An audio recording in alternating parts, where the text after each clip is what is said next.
നമസ്കാരം, എല്ലാവർക്കും ഒരു പുതിയ എപ്പിസോഡിലേക്ക് സ്വാഗതം. Hope everybody is happy and healthy.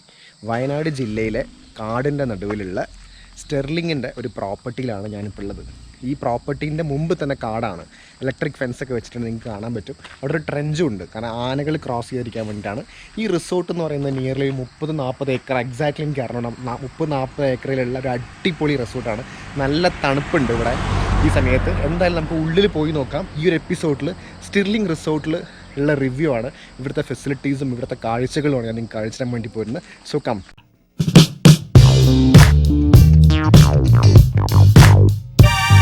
Thamarassery to Kozhikode 57 kilometre ഉണ്ട്. ഈ 57 കിലോമീറ്റർ ഒരിക്കലും പപ്പോട്ടം പറഞ്ഞ പോലെ 5 മിനിറ്റിൽ എത്താൻ പറ്റില്ല. അതുകൊണ്ട് തന്നെ വീട്ടിൽ നിന്ന് നേരത്തെ ഇറങ്ങി. ഞങ്ങളുടെ ഡെസ്റ്റിനേഷൻ എന്ന് പറയുന്നത് സ്റ്റെർലിംഗ് റിസോർട്ടാണ് വയനാട്ടിലെ. സോ ഈ പോകുന്ന വഴിക്ക് നല്ല കോടുണ്ടായിരുന്നു. വേറൊരു കാര്യം എന്ന് പറയുന്നത് താമരശ്ശേരി ചുരം അല്ലെങ്കിൽ മൗണ്ടൻ പാസ് എന്ന് പറയുന്നത് 2625 ഫീറ്റ് സീ ലെവലിൽ നിന്ന് എബവ് ആണ്. അതായത് 800 മീറ്റർ വരും. ഇത് ആക്ച്വലി സ്പൈസ് ട്രാൻസ്പോർട്ട് ചെയ്യാൻ വേണ്ടി ബ്രിട്ടീഷുകാർക്ക് വളരെ ഷോർട്ടസ്റ്റ് ആയിട്ടുള്ള പാത്ത് കരിന്തണ്ടൻ എന്ന് പറഞ്ഞിട്ടുള്ള മൂപ്പനാണ് എക്സ്പ്ലോർ ചെയ്ത് കൊടുക്കുന്നത്, അല്ലെങ്കിൽ ഹെൽപ്പ് ചെയ്ത് കൊടുക്കുന്നത്. പിന്നെ മൂപ്പന സ്റ്റോറി നമ്മൾ പിന്നെ പറയാം. എന്തായാലും ഞങ്ങൾ ബത്തേരി എത്തിട്ടോ. ബത്തേരിയിൽ നിന്ന് കുറച്ചേ ഉള്ളൂ. ബത്തേരിയിൽ നിന്ന് ഒരു നിയർലി ഒരു 6-7 കിലോമീറ്റർ പോയിട്ട് വേണം നമ്മുടെ ഈ സ്റ്റെർലിങ്ങിൻ്റെ ലൊക്കേഷനിലേക്ക് എത്താൻ വേണ്ടിയിട്ട്. മെയിൻ റോഡിൽ നിന്ന് ലെഫ്റ്റ് എടുത്തു കഴിഞ്ഞാൽ ഇങ്ങനെ ഒരു കാട്ട് വഴിയാണ്, 2 സൈഡിലും കാടാണ്. ആ വഴിയിലൂടെ ഞാൻ യാത്ര ചെയ്തുകൊണ്ടിരിക്കുകയാണ്. അങ്ങനെ അങ്ങ് പൊളിഞ്ഞിട്ടുള്ള ഒരു ടാറിട്ട റോഡിലൂടെ ഒരു ഓഫ് റോഡിങ് രീതിയിലാണ് നമ്മൾ ഡ്രൈവ് ചെയ്തുകൊണ്ടിരിക്കുന്നത്. ചുറ്റും ചെറിയ ചെറിയ ഷോപ്പുകളൊക്കെ കാണാം, കാടാണ് 2 സൈഡിലും കാണാം. അങ്ങനെ സ്റ്റെർലിങ്ങിൻ്റെ പ്രോപ്പർട്ടിയിൽ എത്തിയിട്ടോ. റോഡ് സൈഡിൽ നിങ്ങൾക്ക് കാണാം ഒരു വെള്ള മതിലുണ്ടാവും. അതേപോലെ നമ്മൾ സ്റ്റെർലിംഗ് എഴുതിയിരിക്കുന്നത് ഒരു വൈറ്റിൽ ബ്ലാക്ക് കളറിലാണ്. ഒരു വുഡിൻ്റെ ഒരു ഗേറ്റ് ഉണ്ട്. ആ ഗേറ്റ് തുറന്ന് ഉള്ളിൽ കയറി കഴിഞ്ഞാൽ റൈറ്റ് സൈഡിൽ തന്നെ നമ്മുടെ സെക്യൂരിറ്റി ഗാർഡ്സ് നിൽക്കുന്നുണ്ടാവും. അവർക്ക് കോവിഡ് പ്രോട്ടോക്കോൾ പാലിച്ചുകൊണ്ടുള്ള സെക്യൂരിറ്റി ചെക്കിങ് കാര്യങ്ങളൊക്കെ ഉണ്ട്. നിങ്ങൾ കാറിൽ വരികയാണെങ്കിലും നടന്ന് വരികയാണെങ്കിലും അവർ പനി ചെക്ക് ചെയ്യും. 37ൻ്റെ മുകളിലാണെങ്കിൽ അവർ കിടത്തി വിടില്ല. അങ്ങനെ പ്രോപ്പറായിട്ടുള്ള ചെക്കിങ് കഴിഞ്ഞിട്ട് കാറ് ഇത് കണ്ടോ നിങ്ങൾ, ഇതെന്താണെന്ന് മനസ്സിലായോ? ഇതെന്ന് പറയുന്നത് അവിടെ മാത്രം ഉപയോഗിക്കാനുള്ള ബഗ്ഗി കാറുകളാണ്. ബഗ്ഗി എന്നാണ് പറയുക. ബഗ്ഗി സർവീസ് അവൈലബിൾ ആണ്. ഇപ്പോൾ മൊത്തമായിട്ട് ഒരു നോക്കിയപ്പം ഒരു ഭയങ്കര ഒരു പോഷ് ഫീലിംഗ് എനിക്ക് സ്റ്റാർട്ടിങ്ങിൽ കിട്ടിയത് കേട്ടോ. സ്റ്റെർലിങ്ങിലെത്തി, നല്ല തണുപ്പുണ്ട്. നമുക്ക് ഇവിടുത്തെ റിസപ്ഷനിസ്റ്റിൻ്റെ അടുത്ത് അല്ലെങ്കിൽ POC പോയിൻ്റ് ഓഫ് കോൺടാക്റ്റിൻ്റെ അടുത്ത് കൂടുതൽ വിവരങ്ങൾ സ്റ്റെർലിങ്ങിനെ കുറിച്ച് ചോദിച്ച് മനസ്സിലാക്കാം. എന്താണ് സ്റ്റെർലിംഗ് വയനാട് എന്നുള്ള കാര്യങ്ങൾ നമുക്ക് ചോദിച്ച് ഇപ്പം മനസ്സിലാക്കാം. അങ്ങനെ എൻട്രൻസ് ഫോർമാലിറ്റീസ് കഴിഞ്ഞിട്ട് ലെഫ്റ്റ് സൈഡിൽ അഡ്മിൻ ബിൽഡിംഗ് ഉണ്ട്. അഡ്മിൻ ബിൽഡിങ്ങിലാണ് റിസപ്ഷൻ ഉള്ളത്. റിസപ്ഷനിൽ പോയിട്ട് നമ്മുടെ കീ വാങ്ങണം. നമ്മളൊരു കോട്ടേജ് ആണ് ബുക്ക് ചെയ്തിരിക്കുന്നത്. അവിടെ നമ്മുടെ പോയിൻ്റ് ഓഫ് കോൺടാക്റ്റ് എന്ന് പറയുന്നത് അനു എന്ന് പറഞ്ഞിട്ടുള്ള ഒരു ലേഡിയാണ്.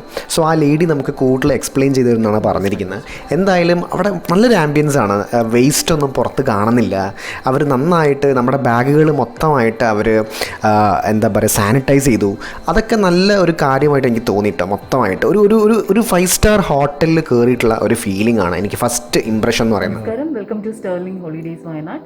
നമ്മൾ ലൊക്കേറ്റ് ചെയ്തേക്കുന്നത് സുൽത്താൻ ബത്തേരിയിലാണ്. സുൽത്താൻ ബത്തേരിയിൽ നിന്ന് നമ്മൾ എക്സാക്ട്ലി പറയുകയാണെങ്കിൽ 8 കിലോമീറ്റേഴ്സ് ആണ്. നമ്മൾ ഫോറസ്റ്റിൽ തന്നെയാണ് നമ്മൾ ലൊക്കേറ്റ് ചെയ്തേക്കുന്നത്.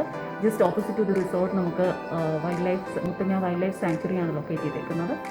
ആൻഡ് നമ്മളൊരു സ്പ്രെഡ് ഔട്ട് പ്രോപ്പർട്ടിയാണ്. 9 acres. We have 61 cottages.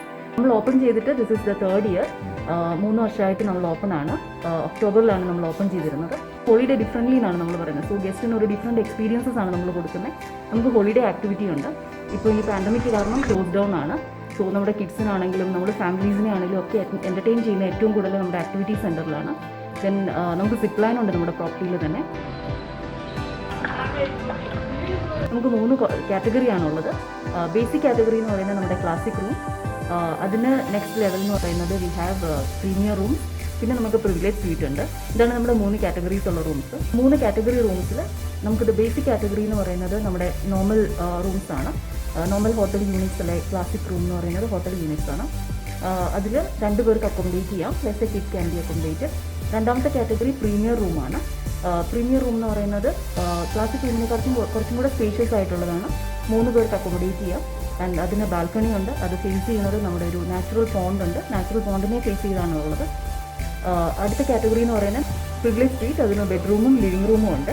It is quite spacious. ഒരു ഫാമിലിക്ക് സ്റ്റേ ചെയ്യാൻ പറ്റുന്നത്. നമ്മുടെ ഗാർഡൻ ഫേസിംഗ് ആണ് ആ റൂംസ് ഉള്ളത്.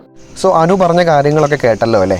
ഇനി പ്രോപ്പർട്ടിയിൽ നമ്മുടെ കോട്ടേജിലേക്ക് ഒന്ന് പോവാം. നമ്മൾ ബുക്ക് ചെയ്തിരിക്കുന്ന കോട്ടേജ്. പല ഓപ്ഷൻസ് ഉണ്ട് നേരത്തെ പറഞ്ഞ പോലെ. അതിൽ ഞാൻ ബുക്ക് ചെയ്തിരിക്കുന്ന ഒരു സിംഗിൾ കോട്ടേജാണ്. സോ ഇവിടുത്തെ ഒരു ഭൂപ്രകൃതി എന്ന് വെച്ച് കഴിഞ്ഞാൽ ഒരുപാട് കയറ്റവർക്കൊക്കെ ഉണ്ട്, പക്ഷേ കംപ്ലീറ്റ്ലി ഇൻ്റർലോക്ക് ചെയ്തിരിക്കുന്നതാണ്. ചുറ്റും ഒരു ഗ്രീനറി നമുക്ക് എന്തായാലും ഫീൽ ചെയ്യും. പിന്നെ വയനാടിൻ്റെ ഒരു ക്ലൈമറ്റും അതുകൊണ്ട് തന്നെ ഞാൻ കേട്ടിരിക്കുന്ന വൈത്തിരിയിലാണ് ഏറ്റവും കൂടുതൽ തണുപ്പ് എന്നാണ്. പക്ഷേ ഇവിടെയും കാടിൻ്റെ സൈഡിലായതുകൊണ്ട് തണുപ്പുണ്ട്, പക്ഷേ വൈകുന്നേരങ്ങളിലാണ് തണുപ്പ്. നമ്മുടെ സ്റ്റേയിൻ്റെ കാര്യം പറയുകയാണെങ്കിൽ എല്ലാത്തിനും ബാൽക്കണി ഓപ്ഷൻസ് ഉണ്ട്. അതുപോലെ ഈ ബെഡൊക്കെ എന്ന് പറയുന്നത് ഓൾമോസ്റ്റ് എല്ലാത്തിനും സെയിം തന്നെയാണ്. പക്ഷേ വലിയ ഫാമിലിയൊക്കെ ആണെങ്കിൽ സെപ്പറേറ്റ് വീട് പോലത്തെ ബിൽഡിംഗ് ഉണ്ട്, അല്ലെങ്കിൽ ഒരു സിംഗിൾ കപ്പിൾസിനാണെങ്കിൽ കോട്ടേജ് ചൂസ് ചെയ്യാം. ഇതിനുള്ള ഫെസിലിറ്റീസ് എന്ന് വെച്ച് കഴിഞ്ഞാൽ ബാത്റൂമൊക്കെ നല്ല ഹൈടെക് ബാത്റൂംസും കാര്യങ്ങളൊക്കെയാണ്, നല്ല നീറ്റാണ്. എന്തായാലും ഇതിൻ്റെ ഇൻറ്റീരിയർ എനിക്ക് ശരിക്കും ഇഷ്ടപ്പെട്ടു. ഇവിടുത്തെ ഒരു പ്രത്യേകത എന്ന് വെച്ച് കഴിഞ്ഞാൽ എല്ലാ കാറ്റഗറി ഓഫ് റൂംസിനും ബാൽക്കണി അവൈലബിൾ ആണ്. സോ അതൊരു നല്ലൊരു ഫീച്ചറായിട്ട് എനിക്ക് തോന്നിയിരിക്കുന്നത്. ഞാൻ സ്റ്റേ ചെയ്തിട്ടുണ്ടായിരുന്ന ഒരു നാച്ചുറൽ പോണ്ടിനോട് ഓപ്പോസിറ്റ് ആയിട്ടുള്ള ഒരു ബാൽക്കണി ആയിരുന്നു. പിന്നെ കുരങ്ങന്മാരുടെ ശല്യമുണ്ട്, ഉപദ്രവം ഇല്ല കേട്ടോ, പക്ഷേ കുരങ്ങന്മാരുണ്ട് എല്ലാ സ്ഥലത്തും. സോ അവരെ ഒന്ന് ബിവെയർ ചെയ്യുക, എപ്പോഴും റൂം അടച്ചിട്ടിരിക്കുക. റെസ്റ്റോറൻറ്റിനെ കുറിച്ചിട്ട് ഞാൻ നാളെ കാണിച്ചു തരാം കേട്ടോ. ഇന്നിപ്പോൾ എന്തായാലും ഞാൻ റെസ്റ്റോറൻറ്റിൽ പോകുന്നില്ല, ഇന്ന് പുറത്ത് പോയിട്ട് കുറച്ച് ഫുഡ് കഴിക്കാനാണ് പ്ലാൻ. പക്ഷേ ഈ പ്രോപ്പർട്ടിയിൽ നമുക്ക് ഒരുപാട് ടൈം സ്പെൻഡ് ചെയ്യാനുണ്ട് കേട്ടോ. എന്താ പറയുക, ഈ ബഗ്ഗില്ലേ, ബഗ്ഗി ശരിക്കും റിയലി ഫണ്ണി. അവരെപ്പോഴും അങ്ങോട്ടും ഇങ്ങോട്ടും പോയിക്കൊണ്ടിരിക്കാം. നമുക്ക് എപ്പോഴും വേണമെങ്കിലും ബഗ്ഗീനെ വിളിക്കാം, ബഗ്ഗി സർവീസ് എടുക്കാം. അതുപോലെ നമ്മൾ ഈ റെസ്റ്റോറൻറ്റ് ബിൽഡിങ്ങിൻ്റെ അടുത്ത് തന്നെ വേറൊരു ബിൽഡിംഗ് ഉണ്ട്. ഇപ്പോൾ അത് ഓപ്പൺ അല്ല, കഫേയും അതേപോലെ നമുക്ക് റെക്രിയേഷനൊക്കെ ഒരുപാട് ബിൽഡിങ്സും കൂടി അവൈലബിൾ ആണ്. ഇപ്പോൾ ബിസിനസ് മീറ്റിംഗ്സ് നടത്തുകയാണെങ്കിൽ അതിനും ഓപ്ഷൻസ് അവൈലബിൾ ആണ്. ഈ സമയത്ത് വന്നു കഴിഞ്ഞാൽ ആളുകൾ കുറവാണ്, അതുപോലെ തന്നെ നിങ്ങൾക്ക് നന്നായിട്ട് എൻജോയ് ചെയ്യാൻ പറ്റും.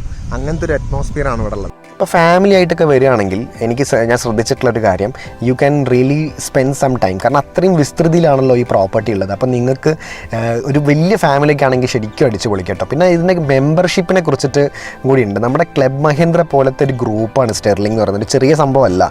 സോ ഇതിൻ്റെ ഒരു 1 ഇയറിനോ അല്ലെങ്കിൽ 25 ഇയേഴ്സിനൊക്കെ മെമ്പർഷിപ്പ് എടുത്തിട്ടുള്ള ആൾക്കാർക്ക് എപ്പോഴും ഇവിടെ വന്നിട്ട് ഫെസിലിറ്റീസ് അവൈൽ ചെയ്യാം. സോ ആ ഒരു കാറ്റഗറി ഓപ്ഷനും കൂടി നിങ്ങൾ പോയിട്ട് ചെക്ക് ചെയ്യണം, റിസപ്ഷനിൽ പോയിട്ട് ചെക്ക് ചെയ്യണം കേട്ടോ.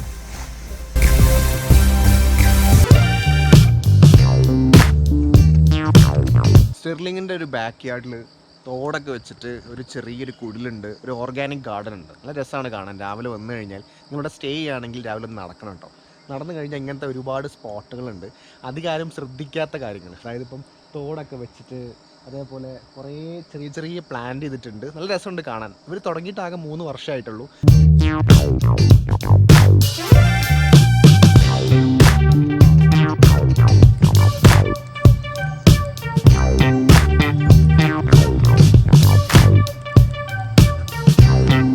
ഹെർബൽ ഗാർഡനിൽ അധിക പേരും ഞാൻ നേരത്തെ പറഞ്ഞ പോലെ മിസ് ചെയ്യാൻ ചാൻസ് ഉള്ളൊരു ഏരിയ ആണ്. ഒരുപാട് കൃഷി ഇവിടെ നടത്തുന്നുണ്ട് ഇവർ. ഇതെന്ന് പറയുന്നത് നമ്മുടെ മെയിൻ പ്രോപ്പർട്ടിയിൽ നിന്ന് കുറച്ച് മാറിയിട്ട് ഉള്ളൊരു ഏരിയ ആണ്. നിങ്ങൾ എന്തായാലും ഇവിടെ വന്നാൽ മിസ് ചെയ്യരുത്. ഇവിടെ കുറച്ച് ടൈം സ്പെൻഡ് ചെയ്തേ പറ്റുക, വളരെ രസമാണ്. നമുക്ക് റെസ്റ്റോറൻ്റ് ഉണ്ട്. നമുക്ക് ബ്രേക്ക്ഫാസ്റ്റ് ടൈമിംഗ് ലൈക്ക് ബുഫേ ആയിരിക്കും. നമ്മൾ നോർമലി നമുക്ക് എല്ലാ ദിവസവും ബുഫേ ആയിരിക്കും. Breakfast timing morning 7:30 to 10:30, lunch നമുക്ക് 12:30 to 3:30, ഡിന്നർ ഫ്രം 7:30 to 10:30. റെസ്റ്റോറൻറ്റിൻ്റെ കൂടെ തന്നെ നമുക്കൊരു കോഫി ഷോപ്പ് ഉണ്ട്. We have A bakery also. ഇതാണ് നമ്മൾ പറഞ്ഞ റെസ്റ്റോറൻറ്റ് കേട്ടോ. ഈ റെസ്റ്റോറൻറ്റിൽ എന്ന് വെച്ച് കഴിഞ്ഞാൽ വളരെ ഹൈജീനായിട്ടാണ്, പക്ഷേ ഫുഡ് എനിക്ക് അത്ര അങ്ങോട്ട് എന്താണെന്ന് അറിഞ്ഞുകൂടാ. എല്ലാ ഓപ്ഷൻസൊക്കെ അവൈലബിൾ ആണ്, എന്നാൽ പോലും എനിക്ക് ഈ ഫുഡ് അത്ര ഇഷ്ടപ്പെട്ടിട്ടില്ല എന്ന് വേണമെങ്കിൽ പറയാം. പക്ഷേ അവിടുത്തെ ഇൻറ്റീരിയറും അവിടുത്തെ സ്റ്റാഫൊക്കെ അടിപൊളിയാണ്. സ്റ്റാഫിൻ്റെ ഒരു നമ്മളോടുള്ള ഒരു ഡീലിങ്സും കാര്യങ്ങളൊക്കെ എന്ന് പറയുന്നത് ശരിക്കും നമുക്ക് അപ്രീഷിയേറ്റ് ചെയ്യേണ്ട ഒരു കാര്യം തന്നെയാണ്. എസ്പെഷ്യലി ഒരുപാട് പേര് ഞങ്ങളോട് പരിചയപ്പെട്ടു കേട്ടോ. പക്ഷേ ഫുഡിൻ്റെ കാര്യം രാവിലെയും ഉച്ചയ്ക്കും വൈകിട്ടും നേരത്തെ അനു പറഞ്ഞ പോലെ ഫുഡ് അവൈലബിൾ ആണ്. ഫുഡ് കുറച്ചും കൂടി ഇമ്പ്രൂവ് ചെയ്യാം. ഒരുപാട് ഓപ്ഷൻസ് അവൈലബിൾ ആണ്. പിന്നെ അതായത് നമുക്കിപ്പം എക്സ്ട്രാ വേറെ എന്തെങ്കിലും വേണമെങ്കിൽ അവരോട് ചോദിച്ചാൽ മതി. കോഫിയോ ടീയോ ഒക്കെ അവർ സെർവ് ചെയ്യും. ഡൈനിങ് ഓപ്ഷൻ മാത്രമേ ഉള്ളൂ, അവർ ടേക്ക് അവേ ഇല്ല. നമ്മുടെ റെസ്റ്റോറൻറ്റ് ബിൽഡിങ്ങിൻ്റെ മുകളിൽ ഇപ്പം ക്യാൻഡിൽ ലൈറ്റ് ഡിന്നറോ അങ്ങനത്തെ വല്ല ഓപ്ഷൻസ് ഉണ്ടെങ്കിൽ ആവശ്യമുണ്ടെങ്കിൽ അവരോട് പറഞ്ഞു കഴിഞ്ഞാൽ അവർ എക്സ്ട്രാ ചാർജ് ചെയ്യും. പക്ഷേ അതിനുള്ള സെറ്റപ്പാണ് ഈ റെസ്റ്റോറൻറ്റിൻ്റെ മുകളിലുള്ളത്. ക്യാൻഡിൽ ലൈറ്റ് ഡിന്നർ കുറച്ചും കൂടി സ്വിമ്മിംഗ് പൂളിൻ്റെ സ്ഥലത്താണ്. കണ്ടില്ലേ സ്വിമ്മിംഗ് പൂള്, പക്ഷേ ഇപ്പം അടച്ചിട്ടിരിക്കുകയാണ്. സ്വിമ്മിംഗ് പൂളിൽ ഒന്നും നടക്കുന്നില്ല. സ്റ്റെർലിംഗ് റിസോർട്ടിൽ ഒരു വളരെ ഹാപ്പനിങ് ആയിട്ടുള്ള സ്പോട്ടായിരുന്നു ഈ സ്വിമ്മിംഗ് പൂൾ എന്ന് പറയുന്നത്. പക്ഷേ ഇപ്പോൾ എന്ത് സംഭവിച്ചെന്ന് വെച്ച് കഴിഞ്ഞാൽ കോവിഡ് ആയതുകൊണ്ട് റെസ്ട്രിക്റ്റഡ് ആണ്, നമുക്ക് പോയിട്ട് യൂസ് ചെയ്യാൻ പറ്റില്ല. പക്ഷേ കാണാൻ നല്ല രസമുണ്ട്, അടിപൊളി സ്പോട്ടാണ്. ഇപ്പോൾ കപ്പിൾസൊക്കെ ആയിട്ട് വരികയാണെങ്കിൽ ഇവിടെ ക്യാൻഡിൽ ലൈറ്റ് ഡിന്നറൊക്കെ അറേഞ്ച് ചെയ്യാൻ പറ്റിയൊരു സ്പോട്ടാണ്. എൻ്റെ കോട്ടേജിൻ്റെ അടുത്ത് തന്നെ ഞാൻ സ്പോട്ട് ചെയ്തിട്ടുള്ളൊരു സംഭവമാണ് ഈ ചട്ടി ഈ കലമല്ലേ, അത് വെച്ചിട്ട് കലമൊക്കെ ഉണ്ടാക്കാൻ പറ്റുന്ന, നമുക്കൊരു എക്സ്പെരിമെൻറ്റ് ചെയ്യാൻ പറ്റുന്ന ഒരു ക്ലാസ്സുകളൊക്കെ അവിടെ പ്രൊവൈഡ് ചെയ്യുന്നുണ്ട്. പക്ഷെ അത് ഞാൻ പോയപ്പോൾ ചെയ്തിട്ടില്ല. നിങ്ങൾ പോവുകയാണെങ്കിൽ റിസപ്ഷൻ അന്വേഷിക്കുക. അതൊരു ഡിഫറെൻറ്റ് എക്സ്പീരിയൻസ് ആയിരിക്കും എനിക്ക് തോന്നുന്നു. പോട്ട് മേക്കിംഗ് ഇത് കണ്ടില്ല, നാച്ചുറൽ പോണ്ടാണെന്നാണ് പറയുന്നത്. ഈ സ്ഥലത്ത് നന്നായിട്ട് നമുക്ക് ഈവനിങ്ങിലൊക്കെ ടൈം സ്പെൻഡ് ചെയ്യാം കേട്ടോ. വെറുതെ അവിടെ പോയിരിക്കാം. സീറ്റിംഗ് അറേഞ്ച്മെൻറ്റ്സ് ഉണ്ട്. അതിൻ്റെ അടുത്ത് തന്നെ ഒരു ചെറിയൊരു ഹട്ട് പോലെ വെച്ചിട്ടുണ്ട്. സോ വൈകുന്നേരങ്ങളിൽ നിങ്ങൾക്ക് നാച്ചുറൽ പോണ്ടിൻ്റെ അടുത്ത് പോയി ടൈം സ്പെൻഡ് ചെയ്യാം. പറ്റുകയാണെങ്കിൽ നമ്മുടെ കോട്ടേജ് നാച്ചുറൽ പോണ്ടിൻ്റെ അടുത്ത് കിട്ടുകയാണെങ്കിൽ നല്ലതായിരിക്കും. അതുപോലെ ഈ പോണ്ടിൻ്റെ അടുത്ത് തന്നെ കുട്ടികൾക്ക് പ്ലേ ഗ്രൗണ്ട് ഓപ്ഷനും കൂടി ഉണ്ട് കേട്ടോ. ഈ പ്ലേ ഗ്രൗണ്ടിൻ്റെ അടുത്ത് വിശാലമായിട്ടുള്ള പാർക്കിംഗ് ഫെസിലിറ്റീസും ഉണ്ട്. ഈ പ്രോപ്പർട്ടീൻ്റെ കോമ്പൗണ്ട് വാളിൻ്റെ പുറത്ത് അവർ കുറച്ച് കൃഷി ചെയ്യുന്നുണ്ട്, ഗ്രീൻ ഹൗസ് ഒക്കെ പോലെ. വേണമെങ്കിൽ പോയി ചെക്ക് ചെയ്യാം. നമ്മളിപ്പോൾ റിസോർട്ട് ഓപ്പറേഷനിലാണ്. നമുക്ക് ഓൺലൈനിലോ അല്ലെങ്കിൽ ഈവൻ റിസോർട്ടിൽ ഡയറക്റ്റോ നമുക്ക് ചെന്നൈയിലാണ് നമ്മുടെ സെൻട്രൽ റിസർവേഷൻസ്. ചെന്നൈയിൽ വിളിച്ചോ നിങ്ങൾക്ക് ബുക്ക് ചെയ്യാവുന്നതാണ്.